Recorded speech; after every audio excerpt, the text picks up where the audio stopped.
Bonjour et bienvenue dans Questions aux experts, l'émission qui apporte les meilleures réponses à vos interrogations sur un sujet de santé. Aujourd'hui, nous allons parler de la cystite, un problème urinaire qui génère plusieurs milliers de consultations par an, qui touche en grande majorité les femmes, mais pas seulement. Bonjour, professeur François Desgrands-Champs. Bonjour. Vous êtes chef du service d'urologie à l'hôpital Saint-Louis à Paris. Et nous sommes avec vous durant 20 minutes pour répondre aux questions de nos internautes. Et la première question que je vais relayer auprès de vous, c'est une de celles qui revient le plus souvent parmi celles qui nous ont posées. Quelles sont les causes les plus fréquentes de la cystite ? La cause de loin la plus fréquente, c'est une bactérie qui s'appelle Escherichia coli, qui est une bactérie qu'on a dans l'intestin, puisque les cystites, on le verra tout à l'heure, mais ce sont des auto-infections qui arrivent essentiellement chez les femmes, à cause de en relation avec l'anatomie, en fait, particulière par rapport aux hommes, qui fait que ce sont les bactéries intestinales qui auto-infectent la vessie. Alors, j'ai une autre question qui arrive juste après celle-là. Est-ce que la cystite est contagieuse ? Absolument pas. La cystite, donc une auto-infection. On pourra détailler le chemin que fait le germe partant de la flore intestinale, remontant en passant par le vagin pour après contaminer la vessie.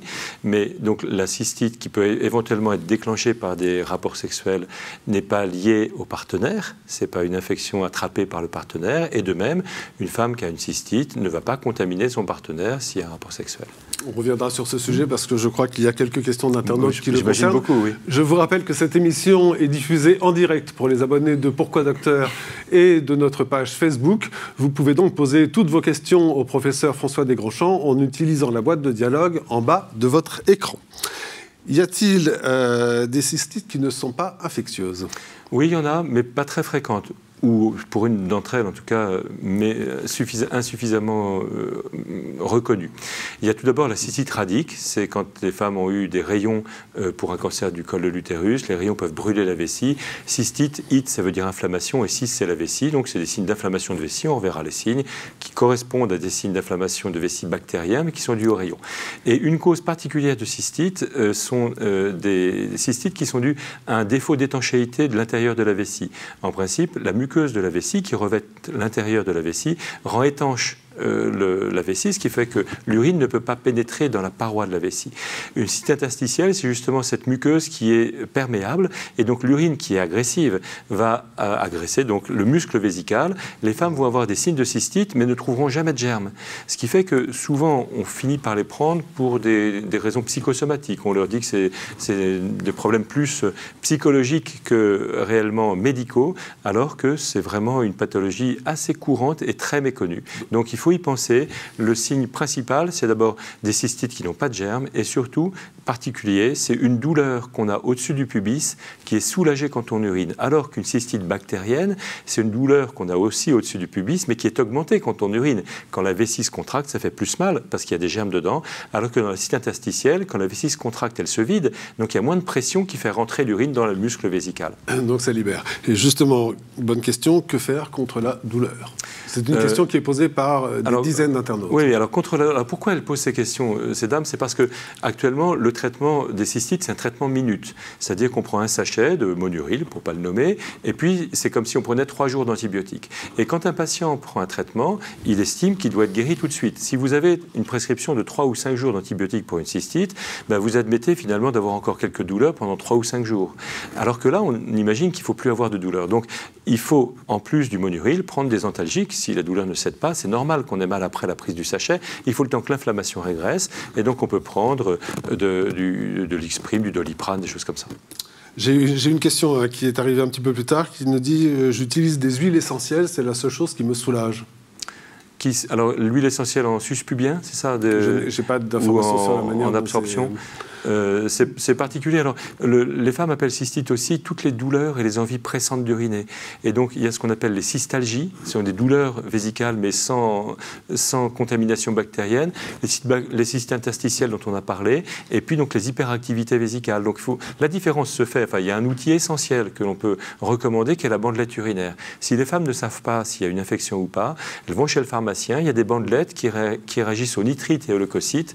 Si la bandelette est positive, il y a une infection. C'est très important parce que les femmes peuvent dire qu'elles ont des cystites, elles peuvent soit s'automédiquer avec des médicaments, soit le médecin en prescrit facilement, et puis on ne sait jamais s'il y a des infections ou pas, et elles peuvent avoir comme ça des douleurs permanentes très fréquentes alors qu'il n'y a pas de germe, cystite interstitielle ou cystalgie. Donc la bandelette est l'arme parfaite.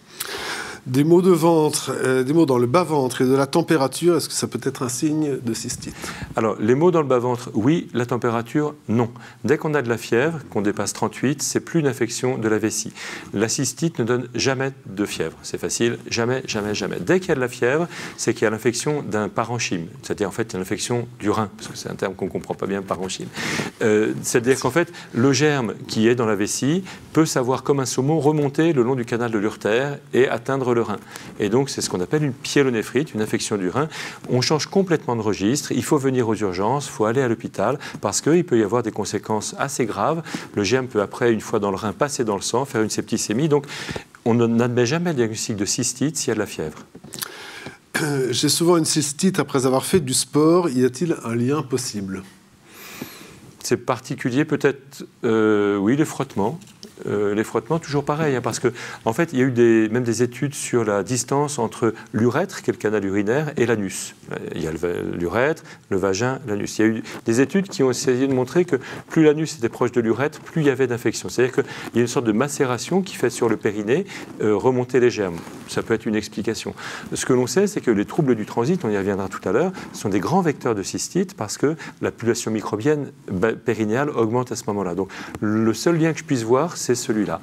Et pour autant, il faut éviter l'hyper-nettoyage. Hein. Il faut éviter les poires endovaginales et de se nettoyer constamment, notamment par exemple après le sport. Ce que l'on peut imaginer aussi, pour répondre à la question de cet internaute, c'est de boire suffisamment pour pouvoir uriner après. L'effet chasse d'eau est très important. Les recommandations, c'est 1,5 litre par jour, c'est beaucoup. J'ai beaucoup de questions sur combien faut-il boire Il y a par jour. une superbe étude du British Medical Journal qui est sortie il y a 1 mois et demi. Pour l'instant, c'était empirique. On disait qu'il faut boire beaucoup et ça passera. Les femmes le savent. Hein, quand souvent les femmes ont comme signe de cystite juste une odeur un peu différente, voire un petit picotement, elles boivent abondamment et elles guérissent leur cystite une fois sur 2 sans aucun traitement. Là, l'étude a montré que lorsque l'on donne 1,5 litre à boire en prescription, en plus des traitements habituels, dans le groupe qui prend 1,5 litre en plus, il y a 2 fois moins de cystite. Donc, pour répondre à la question de l'internaute, il faut boire beaucoup pendant l'effort pour pouvoir uriner après. Doit-on systématiquement consulter lorsque l'on a des cystites à répétition? Oui. Il faut consulter parce que sinon, on empile. Et moi, je vois des patientes arriver avec 5-7 cm d'ordonnance, d'épaisseur, d'ordonnance d'antibiotiques et d'analyse d'urine. Pour des cystites à répétition. Pour des cystites. Et à chaque fois que la patiente a une cystite, le médecin prescrit des antibiotiques. Alors, ça traite la cystite, mais ça prépare celle d'après. Parce que ça détruit les germes dans la vessie, mais ça abîme complètement la flore vaginale, qui, elle, est le grand protecteur contre les cystites, et ça modifie complètement la flore intestinale. Donc, en fait, il faut arrêter de donner des traitements au coup par coup ou des grosses doses d'antibiotiques pour donner des doses très filées, toutes petites d'antibiotiques pendant 6 mois. 6 mois, c'est le temps qu'il faut pour que l'organisme se défende de nouveau. Quand il y a une première agression avec une très grosse cystite, toutes les défenses de l'organisme sont mises à bas. En principe, dans la vessie, il y a un film anti-adhésif à l'intérieur de la vessie qui fait que le germe ne peut pas se coller et chasser après avec les urines, d'où l'idée de boire beaucoup. Mais donc ce film qui défend contre la vessie s'abîme avec la première cystite. Donc dès qu'on a une première cystite, on a un risque d'en avoir une autre. Et donc si vous prenez des antibiotiques à grosse dose à chaque fois, vous ne faites que poursuivre ce cycle de réinfection permanent. Donc ça veut dire que si on a 1, 2 et 3 cystites, la définition c'est 3 à 4 par an. Au-delà, il faut arrêter de prendre des antibiotiques au coup par coup et se donner 6 mois pour que l'organisme retrouve ses défenses, à la fois vésicale pour que le film se reconstitue, mais aussi vaginale. C'est fondamental parce que la flore vaginale avec le bacille qui s'appelle le Dodderlein, qui est un germe normal dans le vagin, protège contre l'agression et l'invasion des autres. Or, ce germe dépend de l'hormonologie du corps, des œstrogènes. Et donc, il y a 2 périodes de la vie de la femme où il y a moins d'œstrogènes. La ménopause, évidemment, donc il faut savoir donner des des oestrogènes en plus en ovule 3 fois par semaine pour retrouver une trophicité vaginale et des défenses. Et puis aussi, il y a la période plus jeune où on a une contraception, et notamment les contraceptions qui sont microdosées, qui rendent les jeunes femmes en hypoœstrogénie. Et donc le questionnement, c'est de savoir quand ont débuté les cystites, si ça correspond à un changement de contraception ou un changement de partenaire d'ailleurs, parce que c'est aussi lié. Dans ces cas-là, il ne faut pas changer le partenaire, mais il faut changer la contraception. Et est-ce que c'est une maladie qu'on peut gérer avec son médecin de famille, ou est-ce qu'il faut aller voir un spécialiste, ou à partir de quand on va voir un spécialiste? Oui, je pense que oui. On va voir un spécialiste quand, au bout de 4-5 mois, malgré les prescriptions du premier médecin, ça recommence. Mon médecin me recommande d'uriner après un rapport sexuel. Pourquoi? Alors ça, c'était des vieilles idées qui sont un peu battues en brèche. Il y a des études faites dans les universités américaines qui montrent qu'on urine avant ou après, voire pendant, ça ne change rien. Ce qu'il faut, c'est, même la toilette intime ne sert à rien, ce qu'il faut, si on a une cystite post-coïtale, la cystite post-coïtale vient du fait que lors de la pénétration vaginale, l'urètre est un peu ouvert par traction et les sécrétions périnéales remontent. Et donc si c'est typiquement post-coïtal, on peut prendre un médicament après chaque cystite, après chaque rapport. Sinon, le mieux, c'est de prendre un traitement préventif sur 6 mois et après on est débarrassé, si on retrouve ses défenses naturelles. Après, il y a un point qui est particulier anatomique qui s'appelle les brides hyménéales, qui sont les restes de l'hymen qui relient le vestibule vaginal à l'urètre, qui servent donc de traction à l'urètre, qui s'ouvre pendant le rapport sexuel. Celles-ci peuvent être, on peut les allonger, ça se fait, c'est devenu rare maintenant avec le traitement préventif par antibiotiques, ou de toute façon, ce que l'on dit, c'est que les cystites de la jeune femme sont guéries par le premier accouchement voix basse. L'accouchement voix basse, quand le bébé passe, allonge les brides et il n'y a plus de cystite. Ça règle le problème. Quels sont les aliments qui peuvent rendre sensibles à des infections urinaires? Il n'y en a pas à ma connaissance. Par contre, il y a des aliments qui peuvent donner des sensations de cystite. Mais il n'y a pas de bactéries dans ces cas-là. C'est ce qu'on disait au début. C'est des envies fréquentes d'uriner, voire douloureuses. On pense par exemple au sulfite du vin blanc, qui peuvent irriter la vessie. On pense au piment, qui peut irriter la vessie. Prendre un bain chaud me calme lorsque j'ai des crises. Est-ce que c'est une bonne solution? Oui, c'est une bonne solution, parce que c'est une façon générale de diminuer la douleur. Faut-il faire sa toilette intime à main nue ou avec un gant? Comme vous voulez, mais pas de toilette pénétrante. C'est pas la peine d'aller se récurer le fond du vagin, comme font certaines femmes qui sont persuadées d'être sales. C'est une auto-infection qui est naturelle. Alors on parle beaucoup des femmes, parce que c'est une maladie qui c'est rare chez l'homme. Voilà. Et j'ai une question, bah oui. La cystite chez l'homme, ça vient d'où et ça marche? C'est le même mécanisme, sauf que, enfin pas tout à fait le même mécanisme, mais que c'est toujours une infection bactérienne chez l'homme. On appelle ça une prostatite, parce que prostate et vessie sont liées, mais c'est rare parce que la vessie est protégée de l'extérieur chez l'homme par l'urètre, par la verge en fait, de plusieurs centimètres, contre 3 à 4 centimètres chez la femme, pratiquement ouvert sur l'extérieur. Donc les germes remontent beaucoup plus facilement dans la vessie chez la femme que chez l'homme. Quels sont les examens à faire quand on soupçonne une cystite? Ça, c'est très important, parce que pour une cystite de la jeune femme, il y a une bandelette urinaire, ça suffit, même pas d'analyse d'urine. Alors, jeune femme, c'est jusqu'à 45 ans, jusqu'à la ménopause. Une bandelette qu'on peut se procurer chez un pharmacien. Une bandelette chez le pharmacien. Par contre, après, il faut faire attention que la cystite ne soit pas un mode de révélation d'autre chose, d'une anomalie vésicale. On pense aux calculs de vessie, qui sont assez rares, mais on pense surtout aux polypes de la vessie, qui arrivent surtout chez les fumeuses. Les femmes fument de plus en plus, et donc ont de plus en plus de polypes de vessie. Qui peuvent générer des symptômes, de fait, et puis qui peuvent favoriser, parce que ça peut provoquer des troubles dans le flux urinaire, et donc qui favorisent les infections. On parle de l'effet curatif de certaines plantes ou même de certains fruits rouges. Oui, c'est vrai. C'est vrai, c'est prouvé. C'est le jus de cranberry. Le cranberry, c'est de la famille des myrtilles, mais c'est pas de la myrtille, qui vient beaucoup d'Amérique du Nord, et il y a des preuves, là pour le coup, assez étayées, que lorsque l'on boit un verre le matin et un verre le soir de 200 ml de jus de cranberry, on a à peu près 2 fois moins de cystite. Alors ça appelle plein de commentaires. Le premier, c'est pourquoi. Oui, voilà. Pourquoi? Parce que les éléments de ce nutriment. C'est parce que dans le jus, il y a des substances, une substance qui est la proanthocyanidine, qui en fait paralyse les filaments des germes qui peuvent plus se coller à l'intérieur de la vessie, et donc les germes rentrent. Mais comme il est chassé par le flux urinaire, il ne peut plus s'accrocher, il ne peut plus se multiplier. Donc ça, c'est le mécanisme d'action principal. Mais il y a 2 autres mécanismes d'action qui sont très intéressants. Le premier, c'est que si vous comptez 200 ml, donc un grand verre le matin et un grand verre le soir, vous avez déjà un demi-litre pratiquement, 400 ml. Or, on l'a vu, plus on boit, moins on a de cystite. Donc c'est déjà un deuxième effet. Et le troisième effet important, c'est que le jus de cranberry, il faut le mettre au réfrigérateur, donc à 4 degrés. Quand vous buvez un grand verre le matin à jeun, à 4 degrés. Ça stimule les contractions du côlon parce que le côlon transverse est juste devant l'estomac, il y a du froid dedans et ça régularise le transit. La constipation ou la diarrhée, mais surtout la constipation, étant trouvée dans un tiers des cas comme un facteur de risque des cystites. Donc un verre le matin, un verre le soir, c'est pas cher, c'est le prix du soda, ça doit être 1 euro, 1,50 € la bouteille, et il y a du light, parce qu'il ne faut pas grossir, et c'était commercialisé, je crois, par Coca-Cola, Ocean Spray, Coca-Cola. Donc ça, oui. Par contre, les acheter en pharmacie sous forme de grains, etc., ça peut être très cher, et il y a beaucoup moins de preuves. Et surtout, il n'y a pas les autres effets. Donc moi, je recommande volontiers à mes patientes le cranberry matin et soir, 200 ml. Et en buvant beaucoup. Et le soir, avec un peu de vodka. Ne pas chercher la complication. À partir de quel âge un enfant peut avoir une infection urinaire ou une cystite? Pour une petite fille, c'est une femme grandeur miniature, donc dès qu'elle naît. Et après, chez l'enfant, il y a des particularités qui sont les malformations urinaires.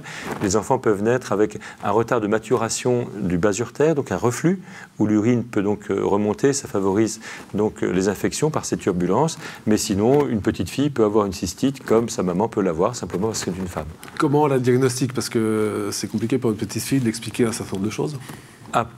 C'est des brûlures. Elle dit à ses parents que ça brûle quand elle fait pipi. Et là, pareil, la bandelette permet tout de suite d'avoir le diagnostic. Et pareil, quelles précautions à prendre? Et pareil, pour la la précaution toilette des nourrissons? Alors, il n'y en a pas de spécial. C'est encore une fois une toilette très superficielle avec du savon classique. Et puis, sinon, le principal pour les enfants, c'est la fièvre. On n'admet pas un diagnostic de cystite si on a de la fièvre. Il faut chercher un reflux, donc une infection du rein. Mon médecin me dit, à propos de cystite que subit ma fille, il faut qu'elle vide bien sa vessie. En quoi cela consiste-t-il? Oui, ça c'est important parce que les mamans disent à leurs filles, qui elles-mêmes diront à leurs filles, qu'on risque d'attraper des cystites quand on urine à l'école, sur des toilettes qui ne sont pas propres, ou au bureau, ou etc. J'ai des questions. Et donc c'est gravissime, parce que ça donne des vraies pathologies, c'est-à-dire que les femmes vont se retenir d'uriner toute la journée. Je vois en consultation, moi, des femmes qui urinent une fois le matin et une fois le soir quand elles rentrent.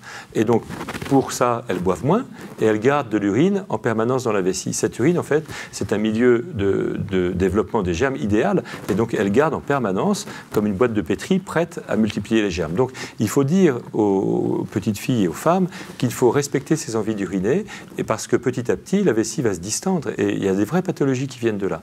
Et donc dès le départ, on n'attrape pas une cystite en s'asseyant sur les toilettes, on attrape la cystite par auto-infection et que donc on voit ces femmes qui urinent sur les toilettes, qui restent à 10 cm de la lunette, la culotte est à peine descendue au genou, on urine 3 gouttes de loin, on se reculotte et on repart. Donc on prend plus de risques en prenant des précautions. On prend plus de risques parce qu'on garde de l'urine en permanence dans la vessie.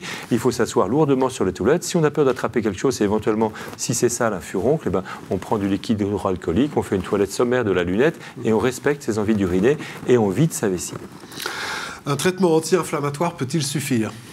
Ça peut suffire quand il n'y a pas d'infection. C'est les fameuses autres cystites, on parlait particulièrement les cystites interstitielles et toutes les cystalgies. Mais il faut être sûr qu'il n'y ait pas d'infection. Sinon, ça ne suffit pas.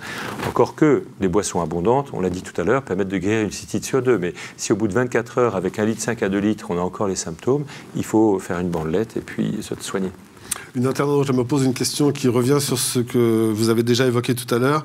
Est-ce qu'il y a un lien entre dépression et cystite ? Oui. En fait, est-ce que ça peut être une maladie psychosomatique ? Non, c'est le contraire. Je pense que c'est les cystites à répétition qui rendent dépressives.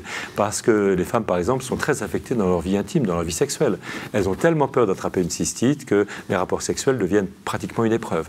Donc oui, il y a un rapport, mais plutôt dans le sens, la cystite répétée provoque des symptômes dépressifs. Le port du préservatif, est-ce que cela protège ou est-ce que cela génère un risque supplémentaire ? Ni l'un ni l'autre. Encore une fois, l'infection n'est pas apportée par le partenaire, c'est une auto-infection, simplement des sécrétions périnéales au moment du rapport sexuel qui remontent dans la vessie. Quels sont les signes, en regardant son urine, qui lui font penser qu'on a une cystite ? Alors, il y a 2 signes. Il y a la pyurie, c'est en fait les urines qui sont troubles. On voit du pus dedans, c'est un petit peu blanchâtre. Et l'autre signe qui fait plus peur, c'est l'hématurie, c'est du sang dans les urines. Le sang dans les urines, ça peut révéler beaucoup de maladies, parfois graves. Mais la cause principale chez la femme, c'est la cystite. Et à partir de quel niveau de gravité ça génère du sang dans les urines ? À ce pas, moment-là, il faut consulter tout de suite un spécialiste ou pas spécialement. Il y a une urgence particulière ? C'est pas une cystite plus grave ou pas. Il y a des femmes qui, à chaque cystite, vont faire une hématurie ou pas, ou avoir du sang ou pas. On fait parfois le lien entre cystite et sécheresse vaginale. Il existe. Il y a une raison Il existe. à ça ? La sécheresse vaginale, on en parlait tout à l'heure, de la flore vaginale normale. Le bacille de Döderlein dépend des œstrogènes. Les œstrogènes, c'est la trophicité vaginale, c'est l'humidification du vagin. Et donc, les femmes qui sont en carence œstrogénique, encore une fois, soit les pilules microdosées, soit la ménopause, ont moins d'œstrogènes, donc une sécheresse vaginale, et en même temps ont moins de bacille de Döderlein, et donc c'est un grand vecteur de cystite. Ma mère, qui a 70 ans, a cessé d'avoir des crises de cystite après sa ménopause. C'est particulier. Peut-être qu'elle... Je ne sais pas comment ils sont mariés, ou il y a d'autres facteurs. Pas d'autres informations. C'est étonnant. Peut-être que la ménopause a induit peut-être moins de rapports sexuels, allons savoir, dans l'intimité des gens. Mais en principe, c'est le contraire. Sauf si elle a eu un traitement de sa ménopause. Parce que dans la période périménopausique, on est en hypoœstrogénie. Et donc, à partir du moment où la ménopause est déclarée et qu'éventuellement on prend un traitement substitutif, on a de nouveau un vagin à trophicité normale et on se défend de nouveau mieux contre les cystites. On dit que les matières de certains sous-vêtements favorisent les infections urinaires. Est-ce que c'est vrai, dit, notamment pour le nylon. Pour le nylon, on recommande plutôt des vêtements qui n'irritent pas. C'est pour éviter les petites lésions cutanées qui peuvent favoriser les infections. Écoutez, cette émission arrive à son terme. Merci à vous tous pour votre participation. Merci, professeur Desgrands-Champs, pour la clarté et l'utilité de vos réponses claires sur cette maladie. Cette émission sera en ligne à partir du samedi 6 avril sur le site de Pourquoi Docteur et sur notre espace Facebook. Rendez-vous très prochainement pour un nouveau Questions aux experts. Au revoir.